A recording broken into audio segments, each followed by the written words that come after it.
I think nowadays music is probably one of the easiest means to lose your moral sense. Music is audio pornography today. That's what it is.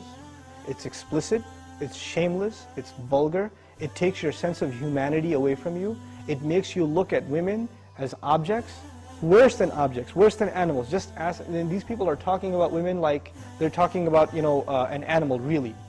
It objectifies women, and especially I've noticed a lot of the brothers that I know of, Muslims, that are really into the hip-hop scene, and they're kind of doing the hifz of the song, right? They're memorizing the song, and they're really good at reciting it with perfect tajweed too, right?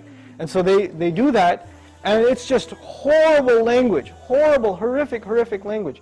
The only simple response I have to that, if you have any regard for the Book of Allah, that you really think it's from Allah, بِئْسَ الْإِسْمُ الْفُسُوقُ بَعْدَ الْإِيمَانِ.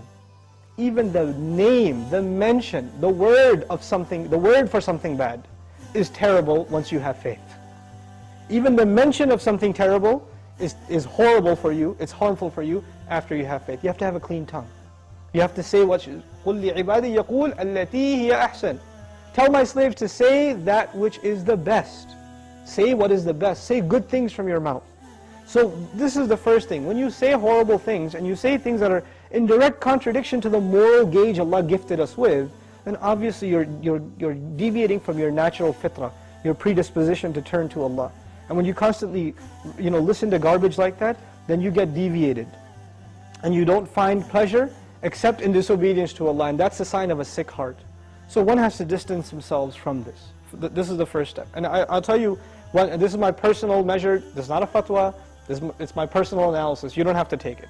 But if a person finds listening to the Qur'an annoying, after they've been listening to hip-hop and this and that for a long time, and as soon as somebody puts the Qur'an on in the car, you know what to say? Oh man, turn that off, man, I don't want to, I just want to talk. And they immediately, they get a little annoyed when they hear the Qur'an. That actually means the shayateen have taken over. And they're constantly making waswas out of this person. Because what do the shayateen hate the most? Yes, they hate the Qur'an. They hate the word of Allah. They flee, it hurts them.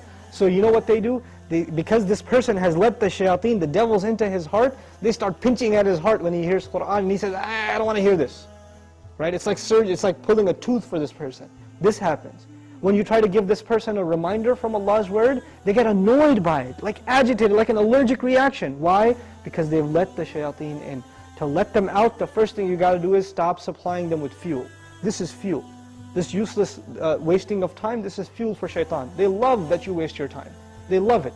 Because the one asset, the one piece of wealth Allah gave every human being is time.